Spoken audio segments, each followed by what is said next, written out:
Greetings, everyone. This is Rock and Roll Spot Connection with the weekly comic book roundup.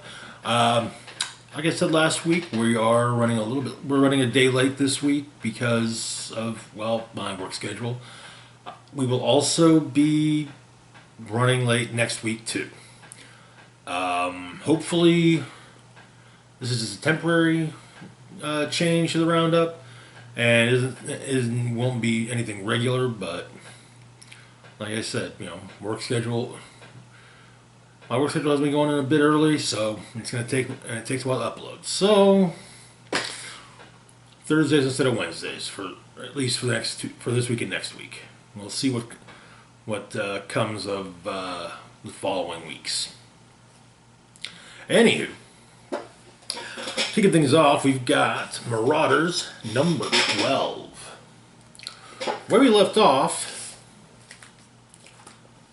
Kate Pride, the Red Queen, who had been killed by Black King Sebastian Shaw, was finally resurrected. All partially due to the fact that her being her, she has to do things a smidge differently. And so instead of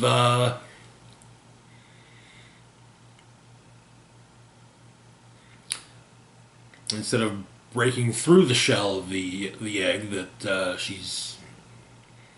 her clone husk has grown in, she had to phase through it. After all, Kate Pride is not one to break through walls, but walk through them. Okay, so we begin. Emma is of course welcoming Kate back, and with her are all of the mutants that she saved aboard the Marauder. We also get the resurrection ceremony hosted by Storm, and Storm asks Kate, "How do I know it's you?" And Kate simply says that because once, when she was just a dumb kid, she threatened to abandon Storm over her haircut. And Storm laughs and hugs her and says, "And then that girl grew up and got knuckle tats." And so, we get a message from the X-Force private server, or to the X-Force private server from Agent B, Bishop. "I'm hesitant to bring this up, but during my investigation into the Red Queen's murder, I discovered evidence that might point to a bad actor from Krakoa. I thought about bringing it to Storm, as she sits on the council, but this is no doubt exactly the type of situation you were hoping I could illuminate for you, given my Hellfire access. Bishop." Hank, Beast, replies, simply saying, "We should meet." So now, Kate and Emma are riding horses on the beach on Krakoa and discussing what they're going to do concerning the fact that, yes, Shaw killed her.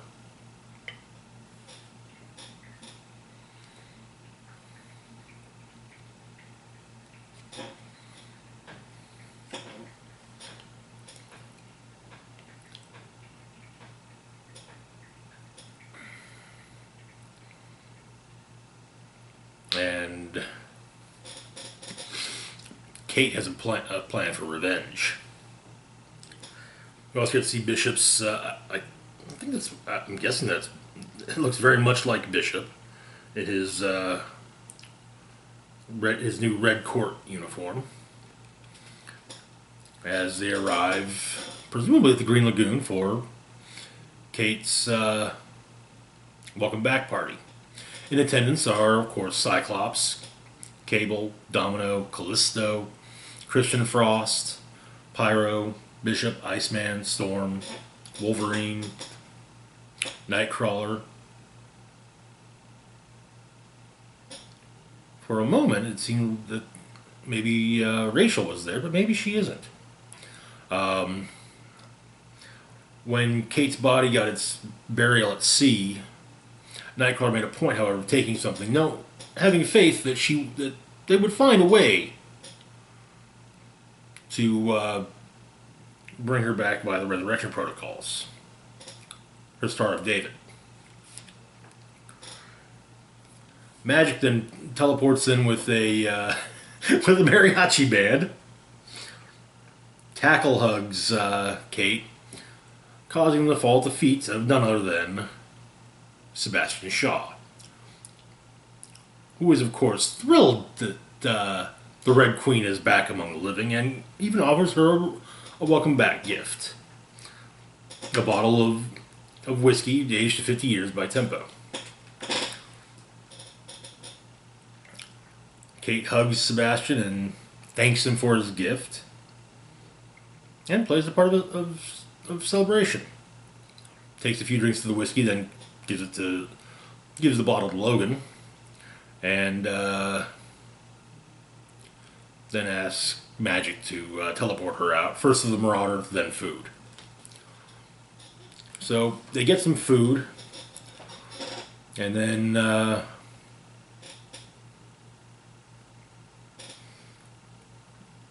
later on, they've gotten burgers, and Kate goes to a tattoo shop, offers up some cash for a new tattoo. Again, she had knuckle tats before her death. Well, now she's getting new ones. The artist was actually about to close, but well, Kate's cash convinced her to stay. So the artist makes one of say she almost never asks about tattoos, but she's going to make an exception with Kate. And Kate simply says that it's the name of the man who hurt her.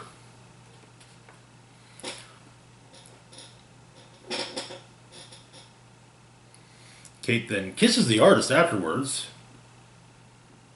leaves, and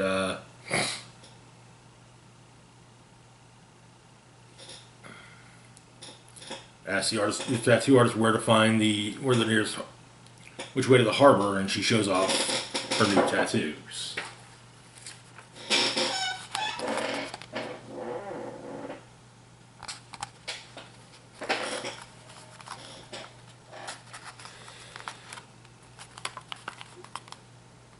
Kill Shaw.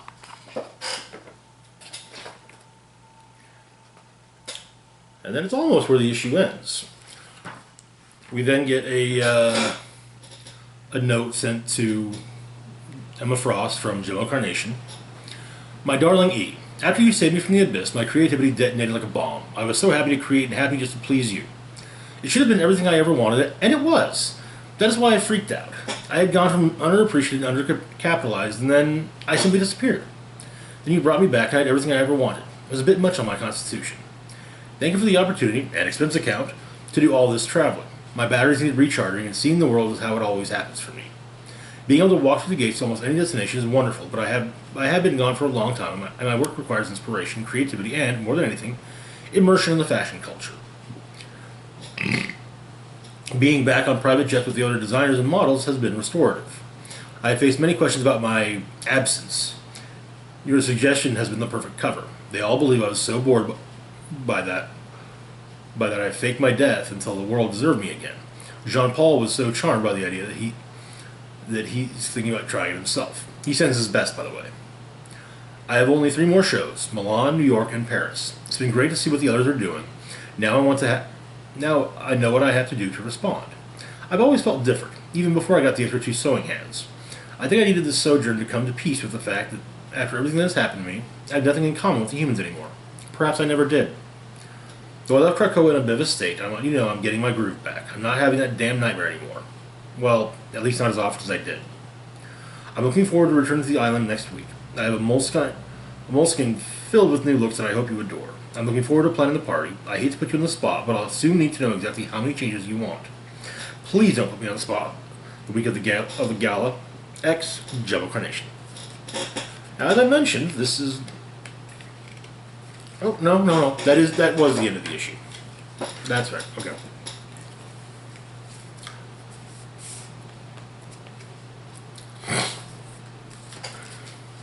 Next up, we've got X Factor #3. Where we left off, most of X Factor had been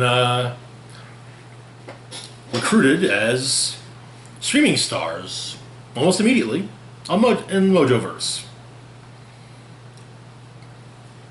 All the members except, of course, for Dakin, who basically figured out how to get voted out and therefore sent back to Krakoa so that he could try and chat up Aurora, especially while North Star was in Mojoverse. So we begin. X Factor is taking on the group of streamers, Gurkit and his gang. Spiral, longtime enemy, rarely, on very rare occasion, ally of the X-Men, is narrating this for her stream, as she's one of the top streamers in Mojoverse. And so now, once they've defeated Dirk and his gang,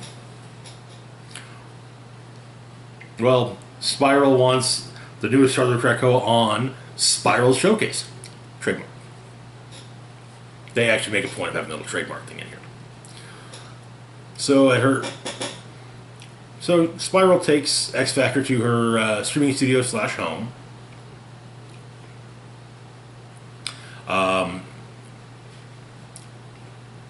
The members of X Factor do mention that they'd like to know who this dead mutant is, because the identity was hidden behind a paywall. And well, Spiral explains that's just good marketing. Her identity hasn't been revealed to non-subscribers yet, because Spiral wanted to live stream X Factor's reaction, and she then singles out Prodigy, asking when the last time he was in touch with his good friends from school was.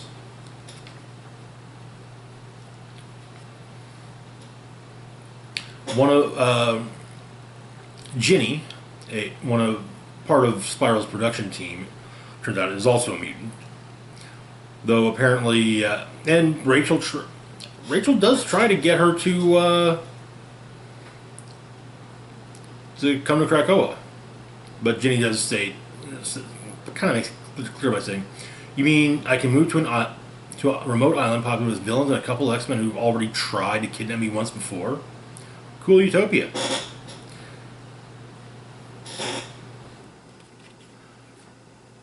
And we learn just why Spiral singled out Prodigy of all the others. The mutant in question is none other than his former friend from the new X-Men, Winddancer. Her autopsy is supposed to be a huge streaming event. However, Spiral, as X Factor designs that he doing things the way Spiral would want, she then sends them to the arena of the top streamer, forcing them to fight their way to the top. Back at the Boneyard, Aurora doesn't really like the idea of the notes, the plant-based psychic voicemails popping up constantly. However, Amazing Baby is caught a scent and leads Aurora to the kitchen, where Dakin is cooking. And for once, wearing a shirt. They talk. And she does note the fact that this is probably the first time she's ever seen him wearing a shirt. And he explains that the reason he never wears a shirt is because he's physically perfect. And he uses a Pokemon analogy. Explaining he's like a Pokemon with maxed out stats, born physically perfect, genetically. He doesn't wear a shirt most of the time because he doesn't have to. Temperature extremes on either end still feel comfortable to him. And so she asks why he's wearing one now. Apparently, it's Angora. It's soft. And he does make a cheesy joke, which she does clearly seem to like. Of course, he then, totally asked the wrong personal question, causing Aurora to bolt out of the room. Namely, asking what was with the guy that she went to Bellingham to hook up with. back on in Mojo World, the X Factors fighting their way through the battle pits when they discover just who the top streamer on Mojo World is. Shatterstar. Looking very much like a 90s pro wrestler. He honestly just needs a knee brace.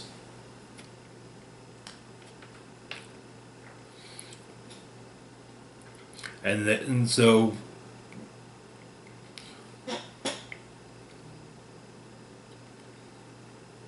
he takes them to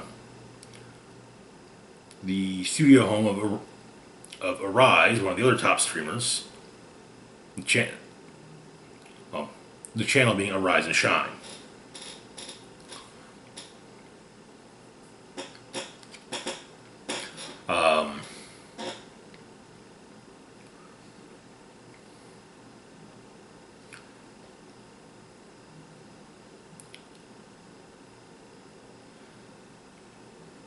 But the entire time, Shatterstar was basically feeding X Factor Mojo propaganda, and Lorna realizes that that's exactly what's going on. That he can't talk freely.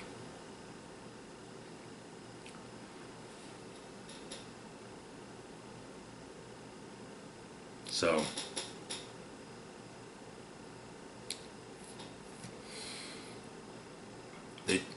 So X Factor takes the body, and Lorna offers to bring Shatterstar back to Krakoa with them, but he can't. He says that he can't, kind of dropping in, a somber look. But then goes right back to his streaming persona, asking how he possibly have been everything wonderful he has here. He's so happy. Him and Polaris share a hug, and she whispers that she'll come back for him, and promises to. And he goes back to the battle pits, asking his viewers who's ready for more. And that is where that's where the issue almost ends. However, we do get a transfer of recovered transmissions, explaining that communication outside the Mojoverse is nearly impossible by design, so this is all that Shatterstar has left. The second transmission was completely unrecoverable. The third one explains Arise, explaining that Arise works close with Mojo and creates endless waves of infinitely disposable people to keep up with the demand for cannon fodder on Shatterstar's channel. Each of the clones is born on a blank slate to be molded into whatever Mojo needs. It's disgusting. Shatterstar is also seen the repulsive clone mother of Arise, the living, throbbing gene data bank from which all clones are pulled, and to which they will eventually return as compost. She feeds on her children. Apparently, he also was hoping that the Mojoverse would finally hit bedrock, but it hasn't. There is no worst, only worse and worse. They plummet endlessly here in the Mojoverse. It's the restless nature of consumption. He then brings up that a young mutant girl has arrived, obviously Gwen's answer. Doesn't know how she learned of the place's obsession with mutants, and worried that she came without fully understanding what it entails. As of now, she's live streaming and climbing the charts at a rapid clip, but a few of us within the top 5 live streamers are monitoring with great concern. They've come to an agreement that they cannot allow Mojo to access or study her DNA under any circumstances, even depowered, and part of this unrecoverable. But Shatterstar is certain that Mojo would love nothing more than to add an X gene into his catalog of clonable horrors to replicate endlessly and subjugate, as is his way. Shatterstar then mentions that the young mutant girl was killed on livestream. She told her followers it was her most fervent, perverse wish to watch her die, in real time, for their pleasure. Her last words were to her hired executioner: "Let's give the people what they want." And Shatterstar managed to stall things so that to make sure that Mojo couldn't get her X gene.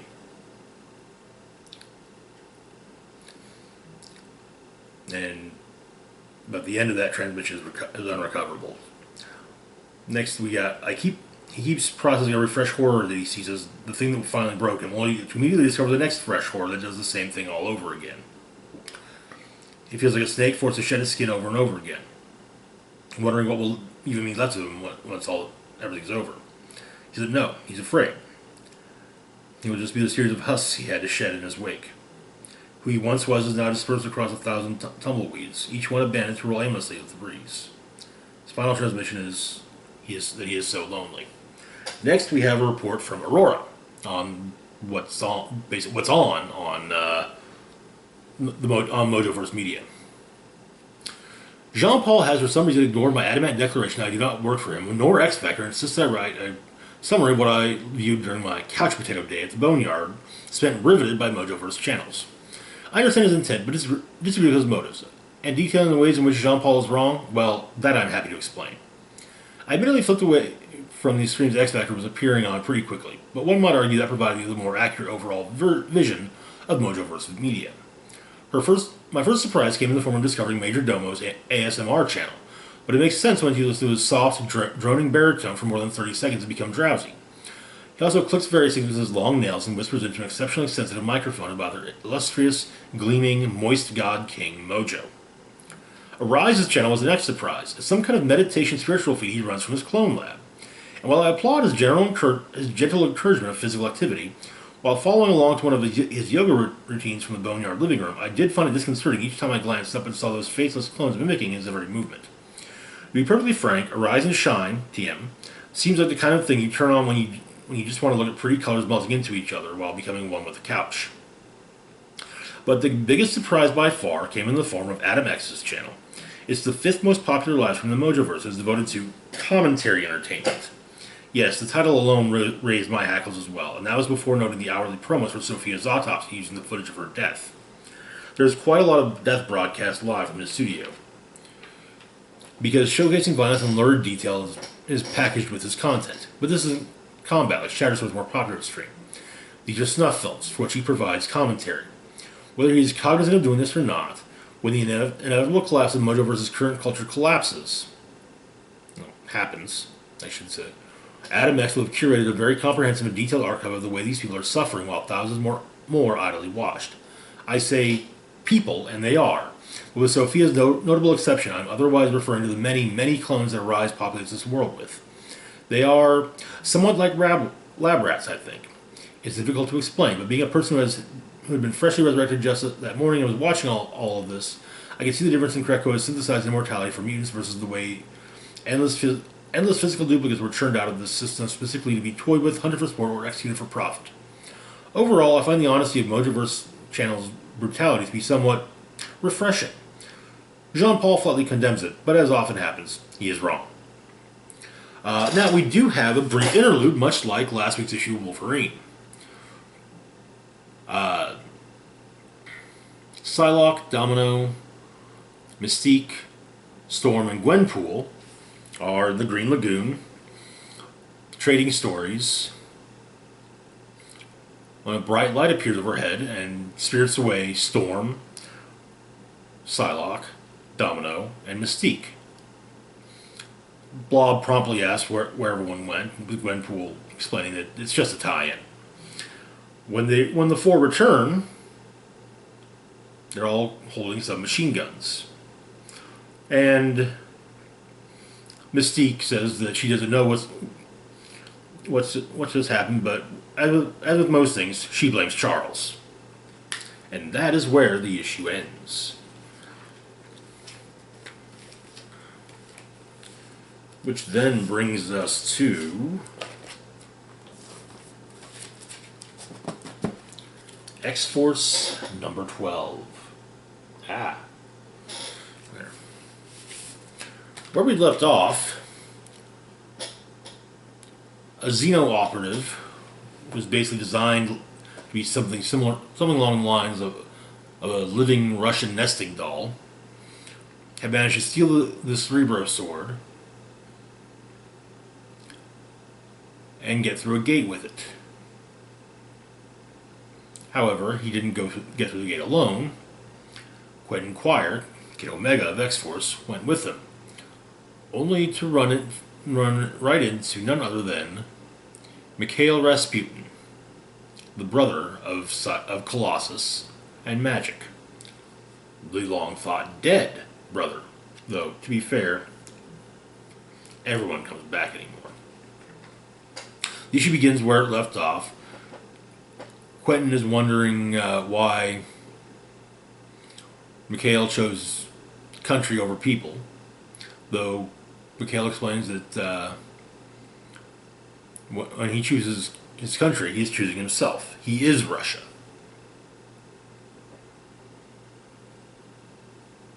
And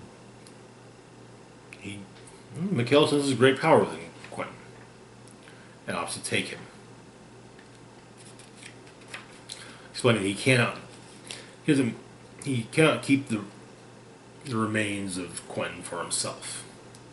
Back on Genosha, Beast has gotten back to the point, found Sage, who's knocked out. Forge, or Healer, supplied Beast with a biopack.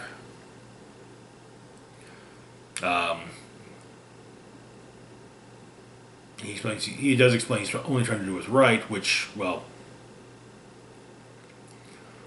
Sage explains that that could be Beast's motto, adding that nonetheless, he always manages to sneak in a little wrong.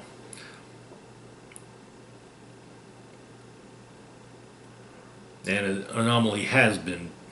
traffic anomaly has been pinpointed in the last few hours. Mikhail. Back in an underground Xeno lab, the man with the peacock tattoo has grafted a new arm onto his masked henchman. When Mikhail arrives, meaning Xeno is operating out of Russia, presumably. Apparently, Mikhail has been working with Xeno. On Krakoa, Black Tom and Beasts track down Omega Red, asking if he has any ties to Mikhail Rasputin. Back with Mikhail, he and the masked henchmen start fighting it out, and Mikhail turns him into stone, using the Cerebro sword to kill him.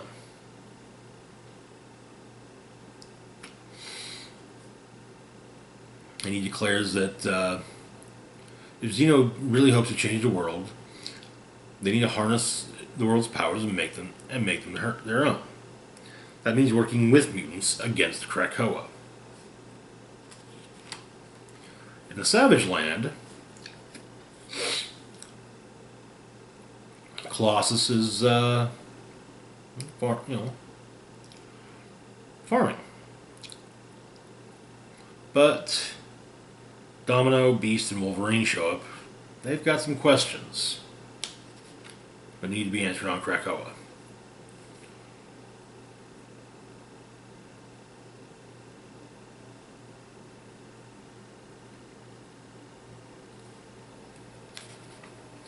And Beast has asked that Colossus wear a pair of Krakoan-designed handcuffs. When they arrive, everyone is at the gate watching.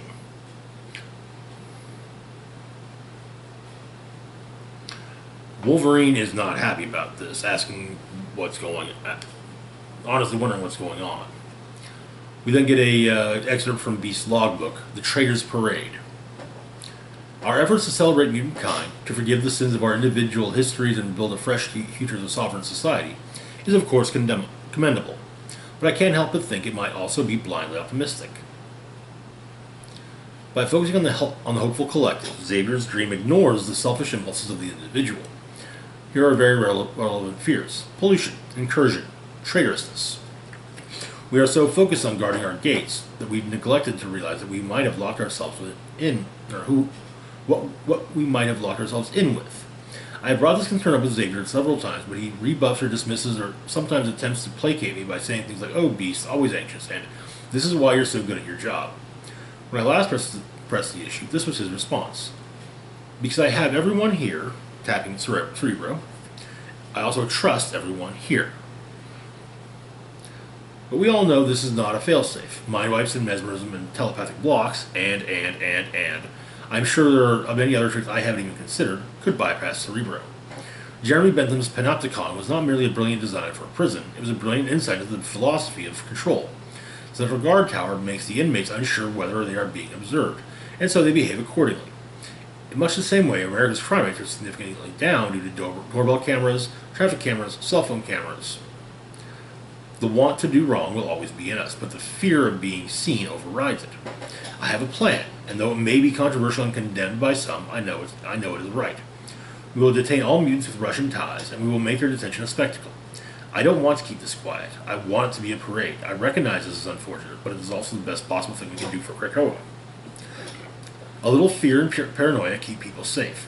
It's possible our citizens may come forward with valuable information about their neighbors. It's certain our citizens will know that being watched is the same as being watched over. Once again, everybody, Hank McCoy, one of the dumbest smart people in the friggin' world. Jesus. Anyway, back to the actual story. As I said, Wolverine's not happy about this and promptly punches Beast in the gut, while Domino removes the handcuff, takes the handcuffs off of it, and Wolverine runs everyone off. Back with Zeno and Mikhail. Mikhail offers the man with the peacock tattoo the Cerebro sword, explaining that it is all of Xavier's intelligence of Krakoa as a whole. And while he doesn't know how to access it, by sharing it, he is asking that Zeno hold. There don't be no more secrets between himself and Zeno, except the ones that the mutants keep from them.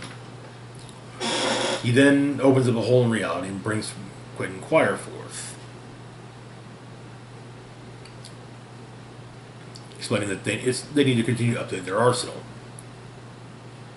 As they manage to partially replicate Domino's genetic sequence, perhaps Zeno can see what they can do with Quentin's.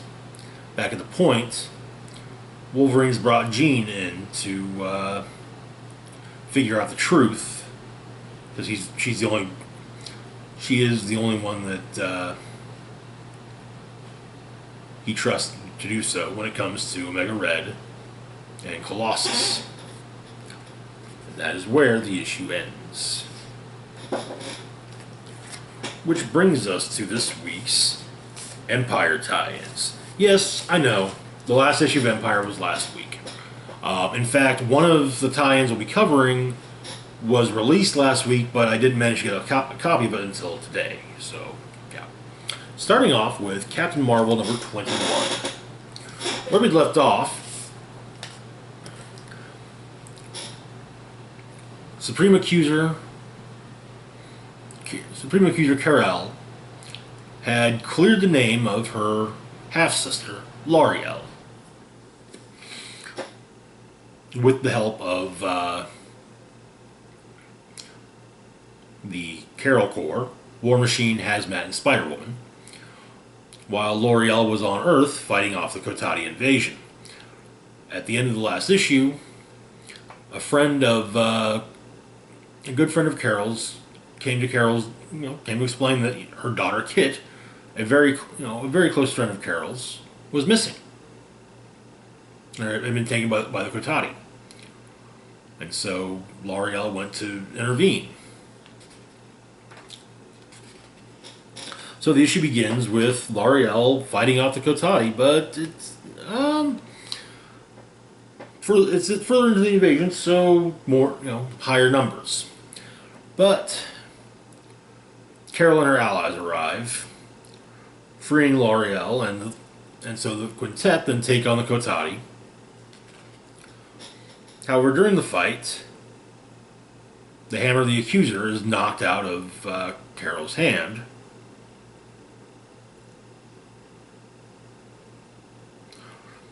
Which apparently is troublesome for Spider-Woman, War Machine, and Hazmat. And so L'Oreal picks up the hammer,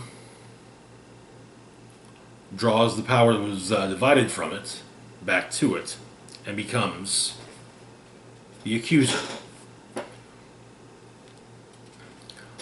And so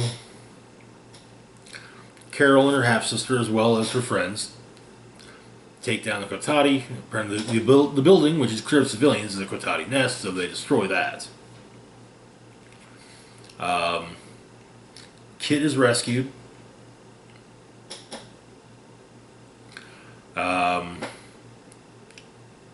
Rhodey and Carol share a quick kiss. And L'Oreal returns the hammer to Carol, explaining that Carol took the weapon as a vow, a promise to win a war. The war is still going on. Carol explains that the man who framed L'Oreal is inside who framed L'Oreal for the destruction of the Kree Skrull colony Kin'al is inside the ship, and when everything's said and done, she's going to come back. Carol will come back, and they'll take Wastrel to the Kree and Skrull to finally answer for his crimes and clear L'Oreal's name. Then she flies off with Spider-Woman and Hazmat are talking. Apparently, Hazmat's never seen Wizard of Oz. Rhodey asks if L'Oreal is the new Accuser, and she says perhaps. The end of the issue picks up after the end of Empire. L'Oreal has come to Carol Cave, and the two of them go to visit the grave of their mother. And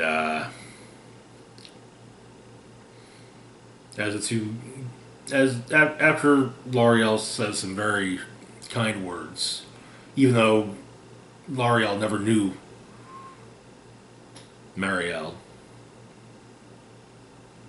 the two of them decide to go off and eat their mother's favorite dinner. Her favorite dinner was donuts. And apparently L'Oreal's very much like their mother. And that is where the issue ends. Gotta say, the cover kind of had me expecting a sad ending.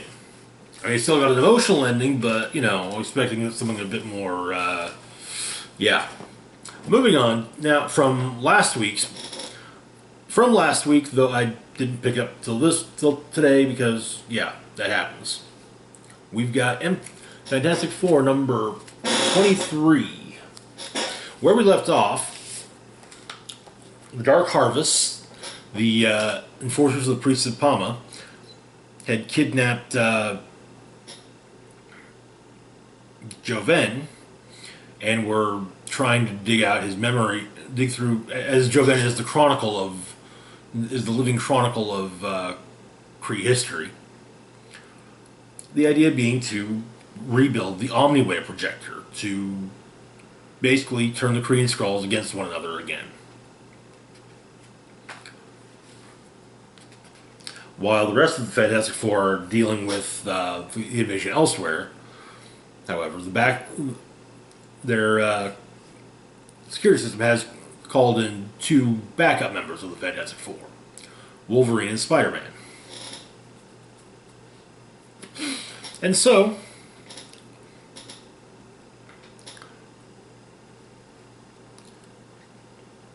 they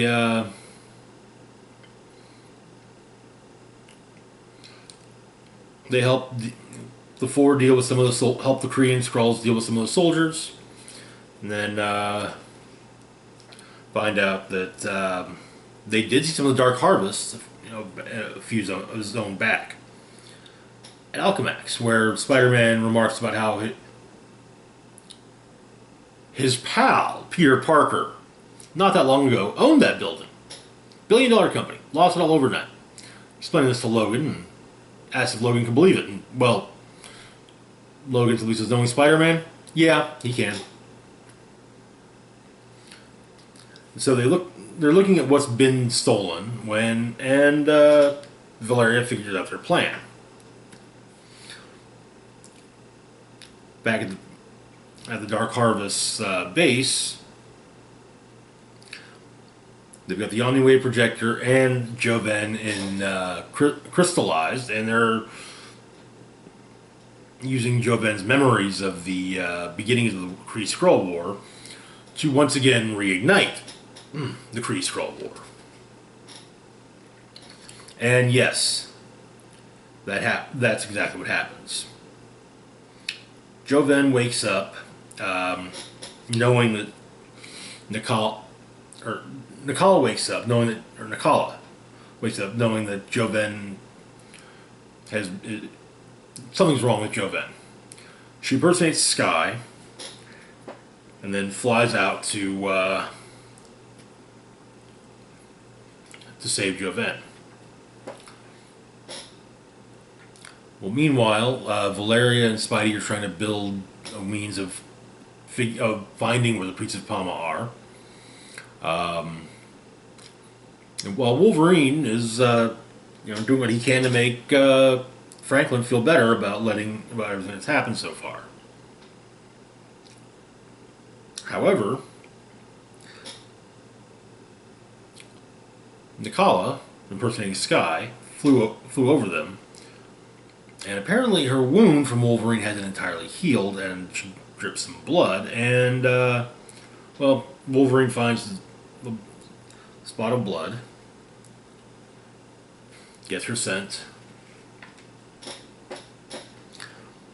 and back with the priests with the Dark Harvest, someone tries to free Joven, Nakala.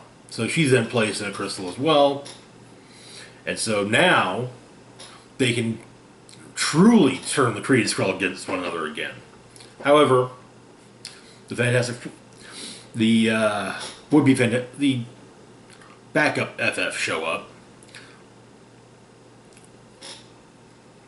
and as shown in Empire number 5 and 6, or the end of Empire number 5 and most of Empire number 6, the Kree and the Skrull turn on one another again. New York, Wakanda, the Alliance command ship, all over. And then again, as shown in Empire number 6, Valeria and Franklin basically get the two of them to remember, having to, work together to survive. Which, as shown in Empire number 6, turns the tide. Koi is not pleased, and so turns the Dark Harvest into trees.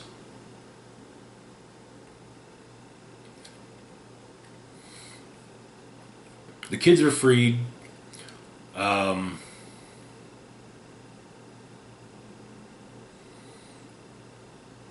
And in fact, Wolverine then apologizes to Nakala for stabbing her, going on to add that, from now on, anything she needs, she can call him, because he owes her one. So as things are finishing up elsewhere, though, the FF are trying to figure out what to do.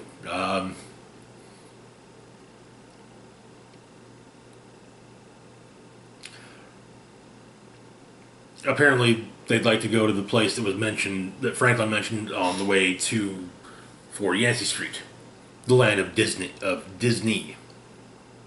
Well, Logan's more than happy to, help out with that. And that is where the issue ends. However, that's not where the Empire tie-ins end. As with any good major event story from a comic book company. We've got Aftermath one-shot, starting with Fantastic Four, Empyre, Fallout.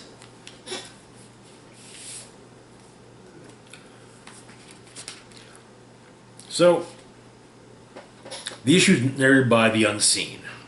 The Unseen is Nick Fury, Senior. Classic Nick Fury. Turns out, he was tapped by Howard Stark to be the man on the wall, protecting Earth from extraterrestrial threats, covertly. The Watcher discovered this, so Fury killed the Watcher and cut out his eyes. It was a whole thing. Anyway, so on the moon, turns out, yeah, the Joven and Nakala got taken to Disneyland by Spider-Man and Wolverine and Franklin and Valeria. But the Avengers are there. The FF is there. Franklin is amazed that Iron Man built his father in armor and wants to know if they can keep it. Spider-Man is stoked to be on the moon. It's the moon, man! Wolverine is just like, yeah, can you stop, dude? And he's like, yeah, I don't know this spider person. But yeah, Sue thanks him. Thanks the two of them for helping out. Nakala and Joven drag Alicia Grimm to show her around the blue area of the moon. When they run into the Emperor himself. And the sentences we passed on Koi. But there is... Wolverine becomes aware that everyone's being watched. And it kind of feels like there's someone trying to mess with his head.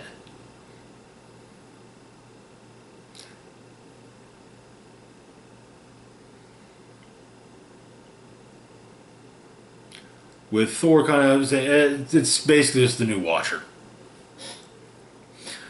However,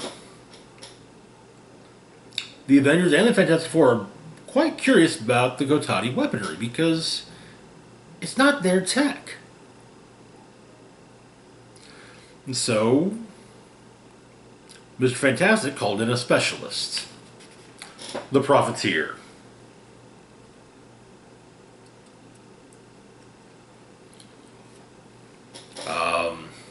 Also, decisions are made when it comes to Koi and the Gotati.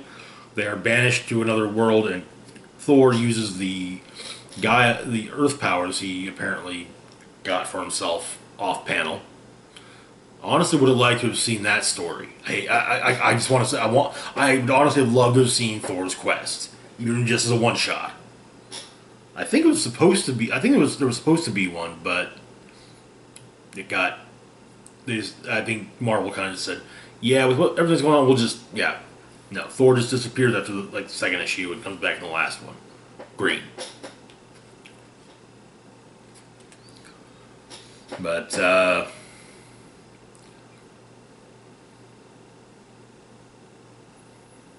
the FF and the Avengers being showed around the blue area of the moon. Talk about all the various people who've been there. And Logan mentions that he was there once and tussled with Belden and Raxer. Explaining it was quite a day, and off to the side, the fiery Phoenix is shown. So we know exactly what day he's talking about. But it turns out that the FF and the Avengers are together to honor the last wishes of Belden and Raxor, to be committed to the ground on the very spot. Their ashes poured together as one. And then Joven asked an interesting question of the Thing. What does he do now? He's a living war diary of a war which no longer exists. His life no longer has any meaning. And the Thing explains that, he had all kinds of big plans once. Thought he knew what his story was going to be. Then he became the Thing. Threw him for a loop. Things were rough at first, but the new life took him. The new life he had and where it ended up taking him, he wouldn't trade it for a thing. And so Ben explains that this is a great day for Joe as he gets to decide what he wants to be. Also, Spider-Man and Human Torch do some catching up, with Peter wanting to know about this whole, Human Torch is a friggin' soulmate now. We're supposed to be friends. Aren't you going to tell me these kinds of things? But Johnny explains that it's complicated. A planet picked Sky out for him, and him for her. It's apparently the most compatible people for each other in the whole universe, but he's just not sure. Asking how is one supposed to know?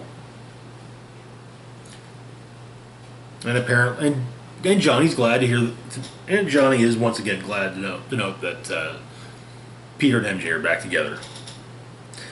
With Spidey adding, with Johnny adding that that Peter didn't get a planet or the universe to set him up, though Peter adds that he had something better, his aunt. Back with the Profiteer,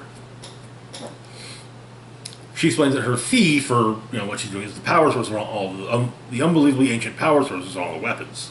So ancient that she doesn't know where it's from, and it, in fact, predates her and the rest of the Elders of the Universe. So, the crystalline batteries are part of her payment, and she also claims the children as her payment, explaining the contract that was signed with her by the Kree and the Skrull years ago. Well, that's yeah, no, that's not happening. Well, here's the thing, though. There is no longer a Kree Empire and a Skrull Empire. They are a single alliance, and so Emperor Dork VIII destroys the contract. And further explains that while yes, the Kree and the Skrull were once upon a time her biggest customers, well, he'll be taking his business elsewhere, and also calls her a Karen. He then pulls out his magic space sword and, by royal decree, places the Skrull Nakala, the Skrull Requiem of the Shapeless Soul, and Joven, the Kree Chronicle of Blood, into the care of Ben and Alicia Grimm.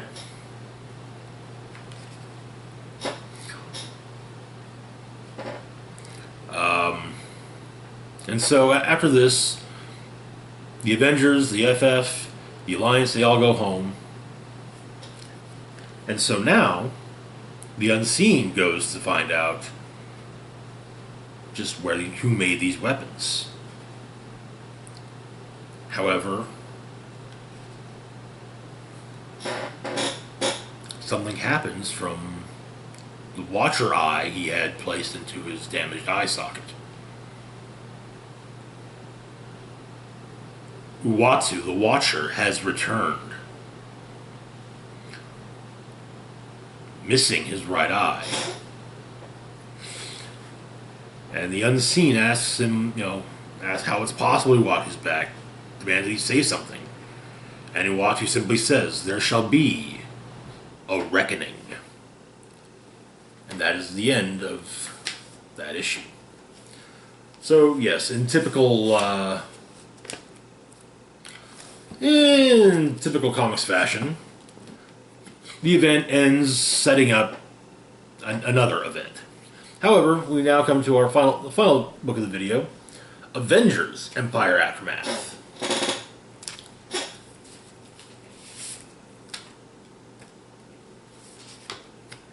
So we begin on Tarnax 4, the capital of the Skrull Empire, years ago, the day that Galactus destroyed the planet. Once again with Anel telling her mother that she sent her Kree Skrull hybrid son to Earth to be raised as a human. However, her mother, at first mad about this, realizes, hey, maybe if he he'll survive this. So perhaps, and she forms a plan. And, well, she has a teleportation device in her crown and kisses her daughter goodbye and then teleports away as Galactus devours the friggin' planet and Anel. She highly doubts that Anel felt any pain. It happened too quickly. Hulkling is, yeah. But Anel does point out that, your foster mother got burned alive by your pet Super Skrull, And Super Skrull is trying to, trying to atone for this. Or, it wishes to apologize, but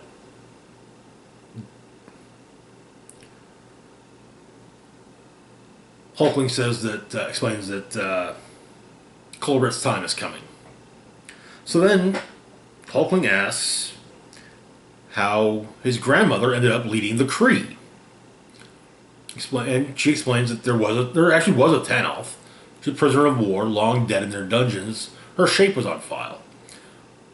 Utilizing Power Scroll technology, the Empress was able to mimic Tanalth's strength and speed. The only problem would be masking her DNA. And she had a medical treatment done. Explain that they're like the image inducers of the Shi'ar, but operating at the nanoscale and mentally controlled, hiding her true self from the strongest of scans, showing only what she wishes to show. And apparently, she killed the scientist, took the place of Tanalth. It was a time of chaos, the Inhuman takeover, the destruction of Hala, the Kree Civil War, Ronan's death, the Supreme Intelligence's defection to the rebels. All this is the power vacuum that she can fill. And they decided the Kotati would be the right enemy. But didn't she miss? Maybe she will turn out to be wrong about Hulkling's way of doing things.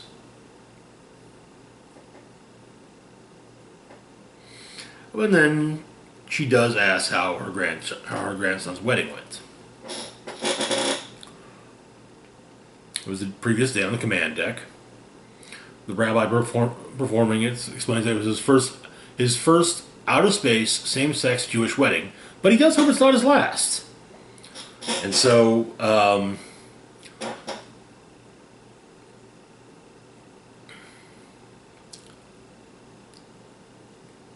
Wiccan is named Prince Consort of the King of Space, as well as Court Wizard to the Kree Skrull Alliance. Yeah, Wiccan will take that.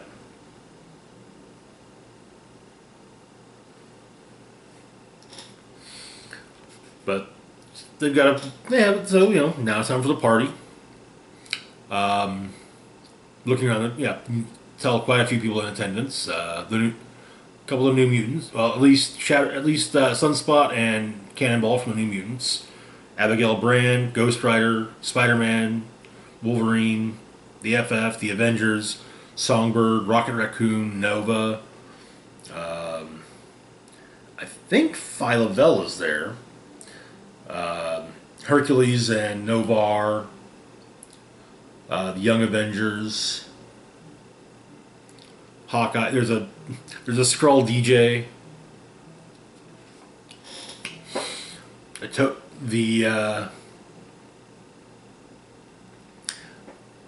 Cap admits to regretting trying to shut down the Young Avengers, and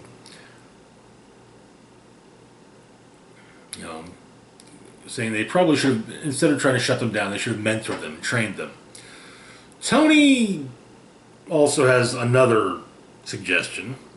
Maybe registered them. And Captain says, let's not go there. And so Thor brings drinks for the three of them. A Skrullian fruit juice for that comes with Hercules' recommendation for Tony. A horn of mead for Thor, as is his way.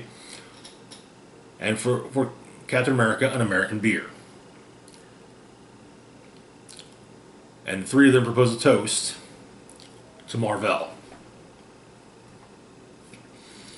With Carol later telling Mar-Vell that, or later telling Hulkling that Mar-Vell would have been very proud of Teddy. Then accuser L'Oreal expresses that it was an honor to have been invited to the wedding, and it is also an honor to serve as his accuser. And kind of just, she's kneeling as she does it, so kind of just he's nobody kneels to me, please. But Hulkling also explains that not only is she the accuser, but she's been the accused. So she knows what it means, and she knows how it feels. The responsibility comes with the power. And as long as that's true, she will always be worthy. Abigail Brand and Carol Danvers have a bit of a spat because apparently Captain Marvel knew about the Kotati settlement on the moon for a while and did not let Alpha Flight know. And to be fair, she's right. Brand quits Alpha Flight, explaining she has better things to do with her time. The FF do kind of admit that, the FF universe can say, we really do need to be better about that kind of stuff.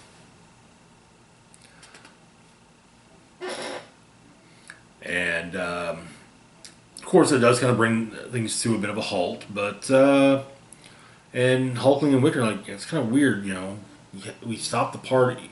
Basically, everyone didn't stop her until, Hulkling said it was okay, but Black Panther explained what it is.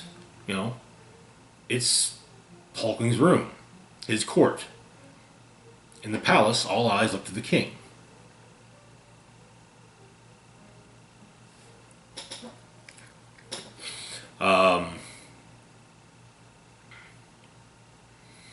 Hawkeye, Kate Bishop, is tearing up. Happy tears, couldn't help it. She hugs the two of the happy couple, and saying, they met at a wedding. It all started at a wedding. Who'd have thought it'd end up like this? And Hulkling says that's the secret. It hasn't ended, and it never will.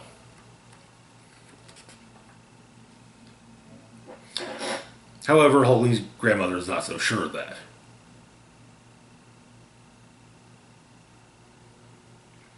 Explain, saying things are coming. And so now it's time for Hulkling to deal with Super Skrull and Captain Glory. He sentences the Super Skrull. He explains Super Skrull is being transferred to diplomatic service effective immediately. He will spend the rest of his life preventing needless death instead of causing it, making peace. Hoping that maybe one day that'll balance out the blood on Culbert's hands and wash away his shame. But overall, he doesn't give a damn and just wants Super Skrull out of his sight. He explains that Captain Glory's punishment is to be the same. However, Captain Glory refuses the mercy.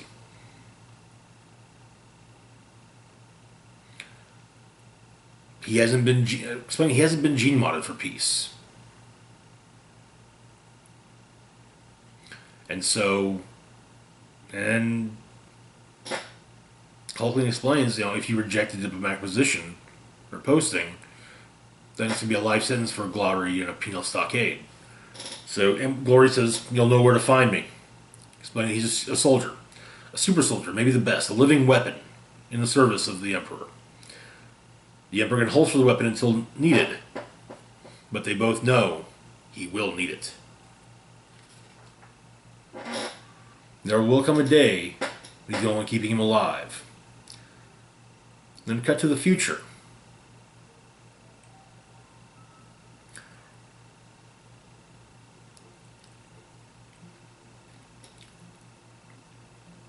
It's all gone to hell. Looks like Hulkling's dying. At the hands of Abigail Brand and her something better, which seems to include Manifold as the group's wheel, so to speak. And that is where the issue ends. And that's it for this video. As always, feel free to like, share, and subscribe. Links to my Facebook, Twitter, Patreon, and PayPal can be found in the description box down below. This is Rock and Roll Spock signing off, saying live long and rock hard.